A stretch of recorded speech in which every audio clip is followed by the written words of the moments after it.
Olá, bom dia a todos. Muita alegria novamente estar aqui vendo tantos rostos familiares, rostos novos e feliz por poder compartilhar nesta manhã um pouco do Evangelho de Jesus. Evangelho esse que se refere à vida de Jesus, que enquanto Jesus esteve encarnado, exemplificou amor por onde passou e com todos que encontrou. Esse capítulo capítulo 7 do Evangelho que nós estudaremos hoje, que tem como título principal Bem-aventurados os pobres de espírito, que faz menção a uma das frases que Jesus disse no Sermão do Monte, onde ele afirma que bem-aventurados os pobres de espíritos, pois deles é o reino dos céus. Nessa afirmação, Jesus não colocou uma condição. Ele não disse que aquele que é pobre de espírito merecerá ou irá receber o reino dos céus. Ele afirmou que aquele que é pobre de espírito, deles é o reino dos céus. É uma afirmação. Mas o que nós devemos entender por pobres de espírito? O que é pobre de espírito? Este capítulo que nos foi sugerido hoje para estudo tem tantos itens em sua essência que, se deixasse, nós ficaríamos aqui o dia inteiro falando sobre esses itens até esse item 11. Os títulos principais que nós vamos estudar hoje é o que se deve entender sobre pobres de espírito. No item 3 tem aquele que se eleva será rebaixado. No item 8 fala sobre mistérios ocultos aos doutos e os prudentes. E lá no item 11 tem um item que se chama orgulho e humildade, que é uma mensagem do Espírito Lacordaire. Mas voltando à nossa indagação, que é a primeira parte. O que se deve entender por pobres de espírito? O que é pobres de espírito para nós? Muitas pessoas associam aquele pobre de espírito como sendo uma pessoa de procedência humilde. Procedência humilde, pessoa que mora em estado de risco, por exemplo. Pessoas que necessitam de ajuda. As pessoas acabam confundindo a questão financeira com humildade. Aquela pessoa é humilde, ela precisa de ajuda, e não é isso. Ser humilde, ser pobre de espírito, é você ter a simplicidade de coração. Todos nós, espíritos encarnados, temos em nossa essência que trazemos conosco, e quando falamos que trazemos conosco, que é algo íntimo, temos orgulho e vaidade, que está enraizado em nós. E muitas vezes não percebemos esse orgulho e essa vaidade, que nos impossibilita de compreender, às vezes, a simplicidade, olhar as questões que nos acercam com os olhos do coração. Então, ser pobre de espírito é você ser simples de coração e humilde de espírito. Todos nós estamos inseridos na matéria. Somos cercados por questões materiais, é claro. Mas não podemos esquecer que estamos nesse mundo de forma temporária. Porque o mundo primeiro e primário é o mundo espiritual. É para lá que um dia nós retornaremos, pois foi de lá que nós viemos. E nós só levaremos deste mundo aquilo que nós somos, não aquilo que achamos que possuímos. Pois tudo que é material ficará para trás. E o que nós levamos deste mundo? Tudo aquilo que nós aprendemos, tudo aquilo que nós melhoramos e tudo aquilo que nós pioramos. Porque acreditem, muitos de nós, encarnados, ficamos estacionados por pura opção. Hoje nós temos uma oportunidade ímpar nesta encarnação de trabalharmos questões íntimas e nos melhorarmos, ao qual falhamos em encarnações anteriores nessas mesmas questões. Questões essas envoltas justamente nas questões de orgulho e de vaidade. Para saber aquilo que você precisa melhorar nessa encarnação, é necessário que você olhe de verdade para você mesmo, que você olhe para o seu espírito, olhe para o eu interior e identifique aquilo que você precisa realmente melhorar-se. Alguns são vaidosos consigo, outros são avarentos, outros são preguiçosos demais, outros são invejosos e por aí vai. Tudo aquilo que você identifica que em você é algo que precisa ser melhorado, potencialmente é algo que você falhou grandemente nas encarnações anteriores. E essa simplicidade de coração começa justamente na identificação daquilo que você essencialmente precisa mudar-se. Porque compreender que precisa mudar já é um grande avanço para que você compreenda também o que é a humildade do espírito. Porque ninguém é melhor do que ninguém. Todos nós que estamos encarnados hoje, estamos num corpo físico, encarnados por misericórdia divina. Porque reencarnar é uma lei natural. E é a misericórdia divina para conosco, para que nós continuemos evoluindo e aprendendo, independente de tudo que nós já erramos em encarnações anteriores.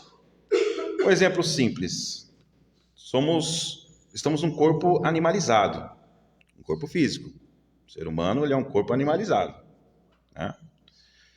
O jacaré, o crocodilo, quando nasce, ele nasce e 5 minutos depois ele já tem dentes afiados e já consegue se virar no mundo para sobreviver.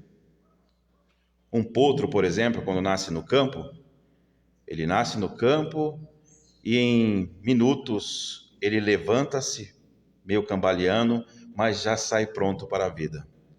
Nós, espíritos encarnados, quando nascemos, seres humanos, princípio inteligente, nós nos achamos até melhores do que tudo, pela misericórdia divina, todos nós precisamos de alguém para cuidar de nós.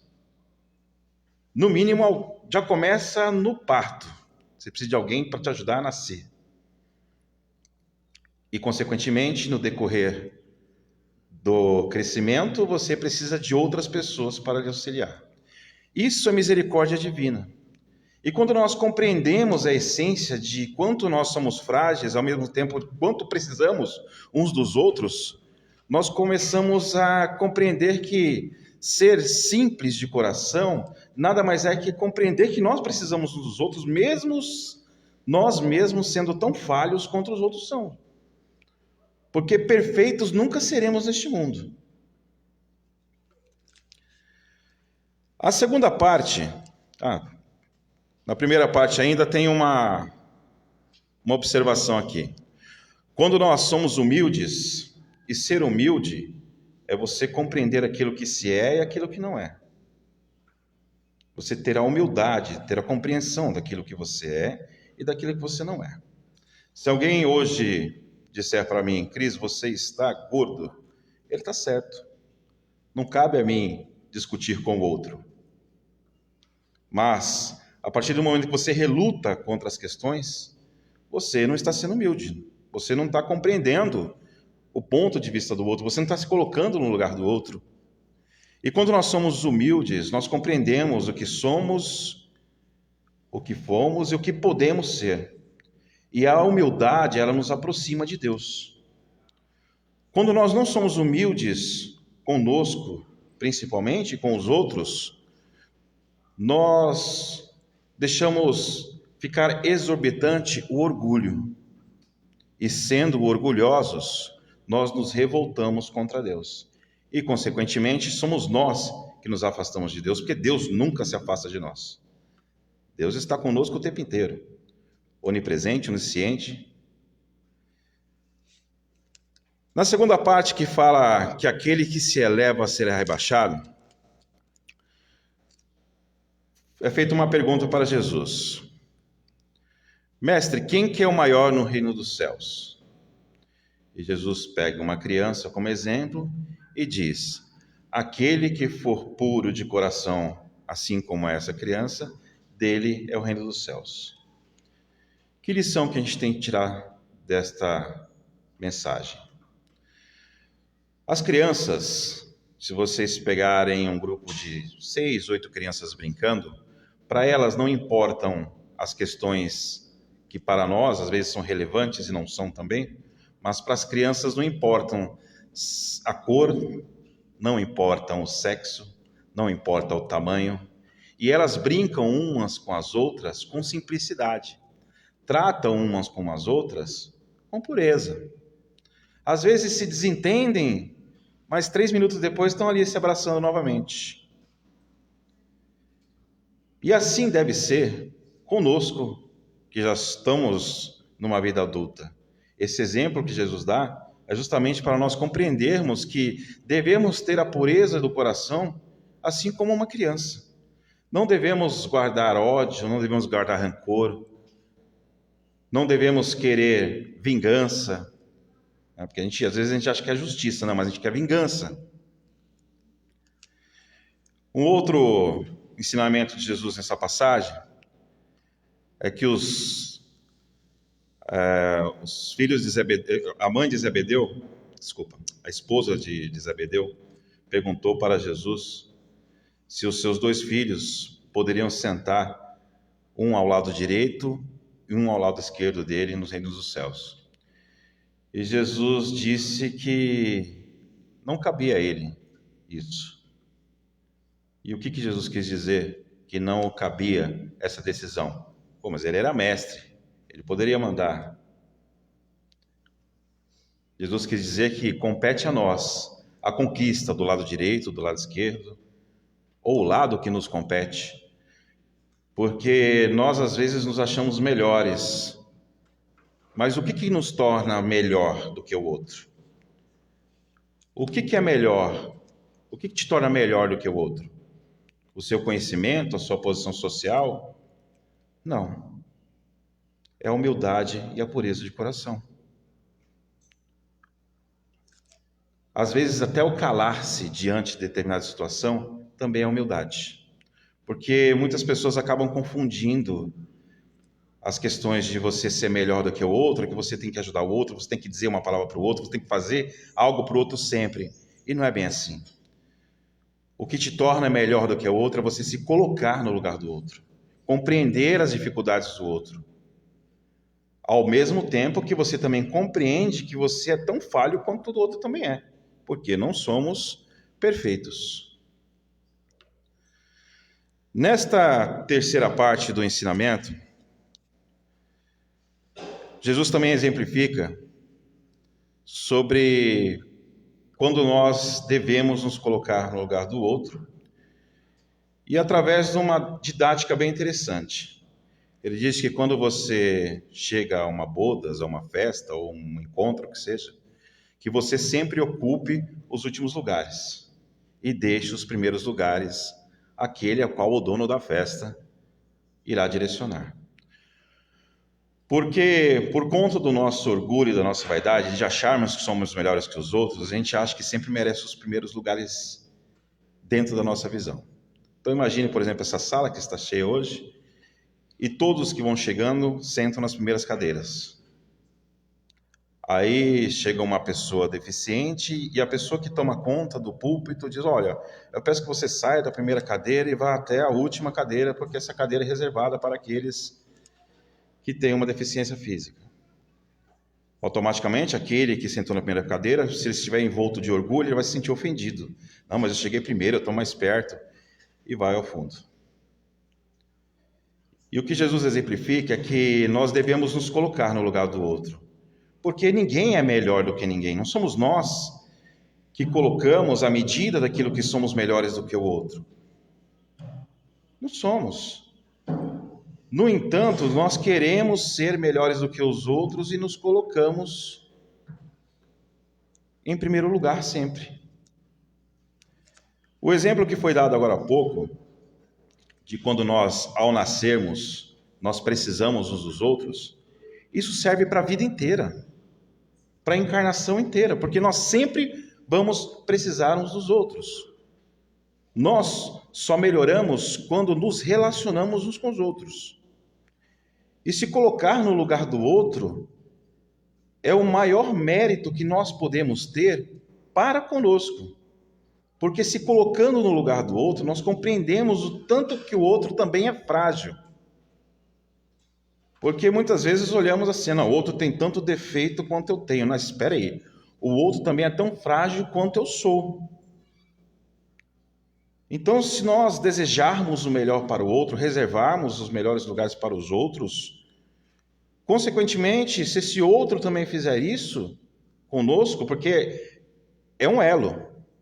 Se nós nos tratarmos por igual, se nós formos humildes e termos a pureza de coração, assim como Jesus dá em todos esses exemplos, nós juntos iríamos sentar nas primeiras fileiras, juntos, não individualmente. Ah, mas espera aí, eu sou um espírito encarnado, a minha evolução é individual. Sim, é individual, mas nós precisamos uns dos outros para que isso aconteça. Quer um exemplo simples? Paciência. Como que nós exercitamos a paciência? Ficando em casa, trancados, não vendo gente? Não vou encontrar ninguém hoje. Vou zelar pela minha paciência. Não.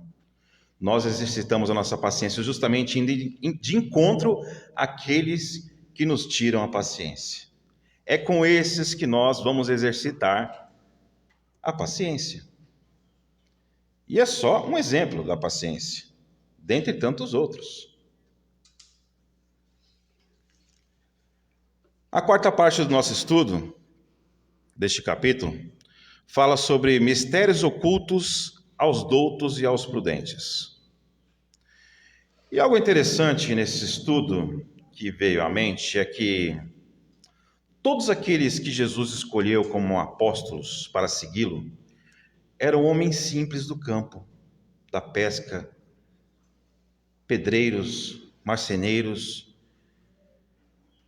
e eram pessoas que não tinham pouco conhecimento da Torá, da lei judaica, porque era costume do povo aprender sobre as leis, mas não eram doutores, eram homens simples. Por que Jesus escolheu pessoas que não tinham um conhecimento das leis mosaicas, que não tinham uma posição social para caminhar ao seu lado, sendo que ele poderia ter escolhido doutores das leis, que seriam até mais fácil para envolver e propagar a mensagem ao povo? Por que será que Jesus conseguiu arrebanhar esses homens simples para transformá-los em seus discípulos? Vamos olhar para nós agora. Quando nós somos vaidosos e alguém quer nos ensinar algo novo, algo que a gente já tem o domínio, que a gente já sabe, nós dificilmente damos espaços para que o outro nos ensine. Ah, eu vou te ensinar a fazer um bolo. Eu já sei. Não, mas o bolo que eu faço é mais cremoso. Não, mas eu gosto do meu.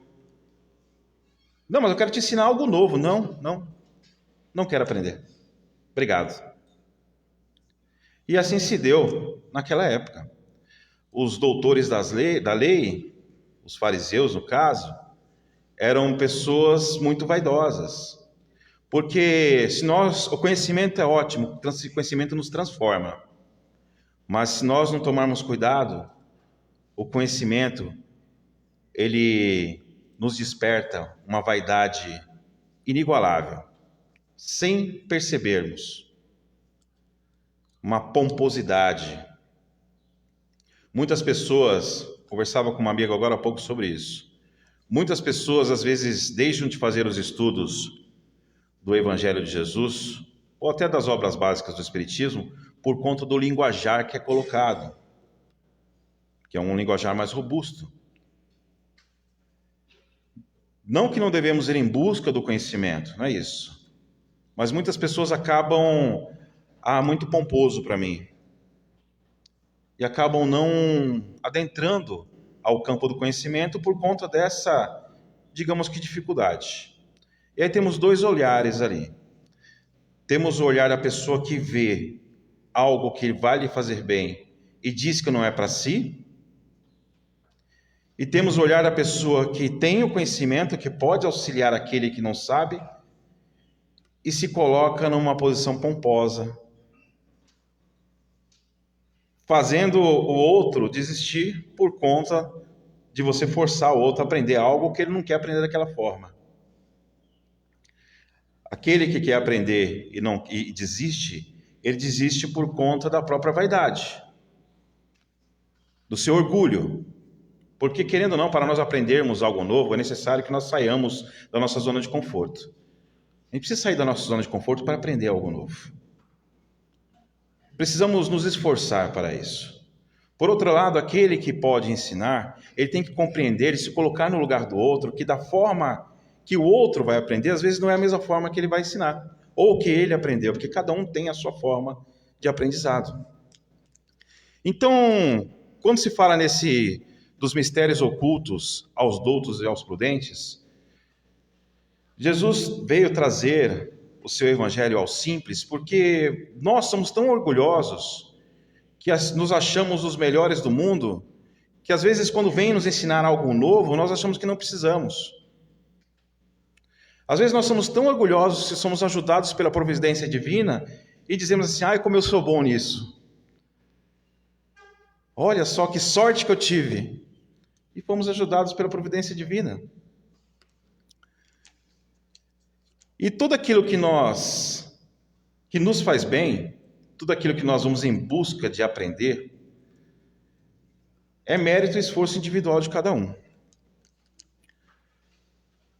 Existe lá no capítulo 17 do Evangelho segundo o Espiritismo, Os Seres Perfeitos, uma frase que Kardec coloca bem minuciosa, num ponto que nós precisamos nos interiorizar disso.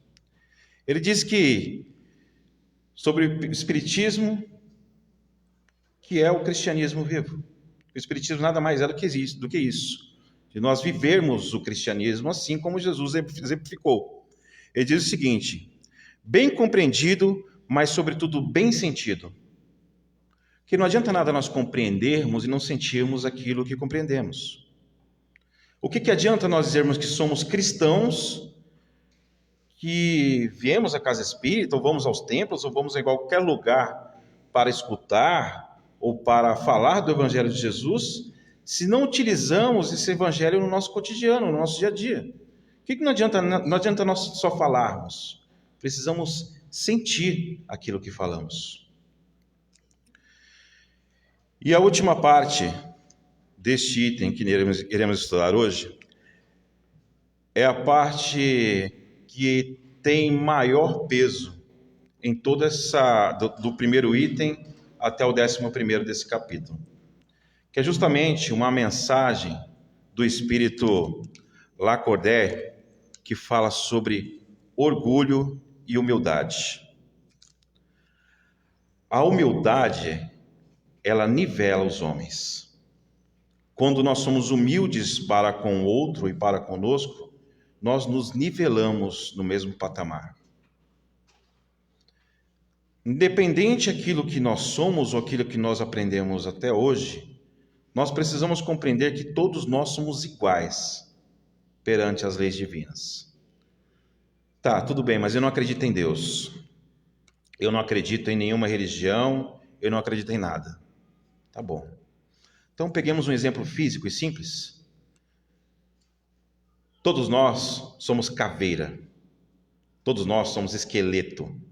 Todos nós somos ossos, carne e sangue. Todos nós estamos num corpo físico. Todos nós se cair um temporal lá fora e sairmos, todos nós iremos nos molhar do mesmo jeito. Ah, mas eu trouxe um guarda-chuva.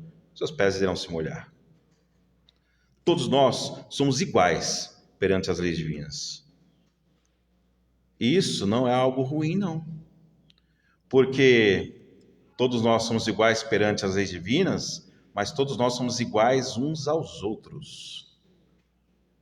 Todos nós somos iguais uns aos outros.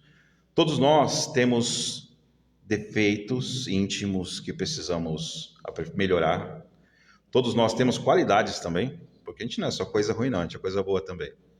Todos nós temos qualidade, não só defeitos, mas todos nós somos iguais.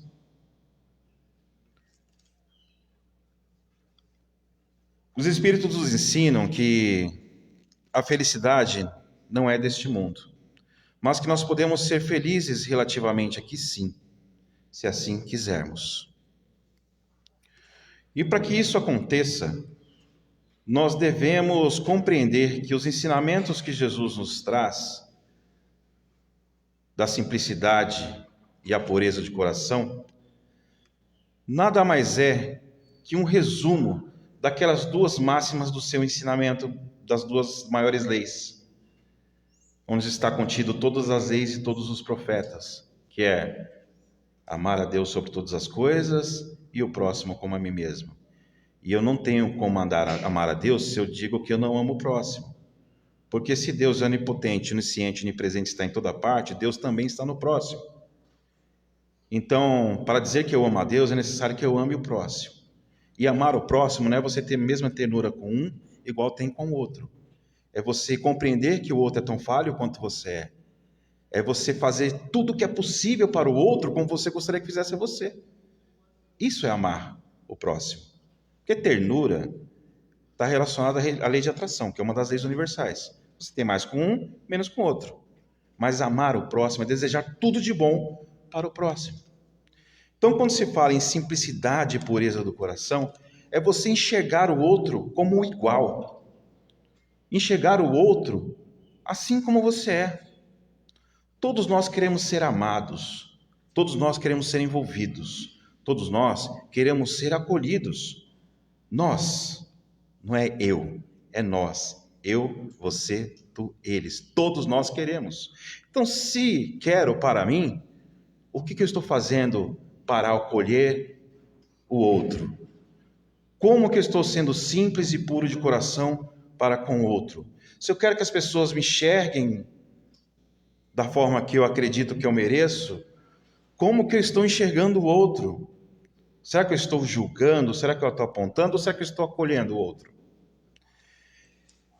Convido todos a fazerem a leitura íntima de todo esse capítulo, principalmente nesse item 11, que ele é literalmente um tapa em todos nós, porque ali esse Espírito ele nos traz alguns exemplos de uma pessoa que inveja a outra, que às vezes está na sarjeta, inveja a outra passando, sorrindo, e quer estar no lugar do outro.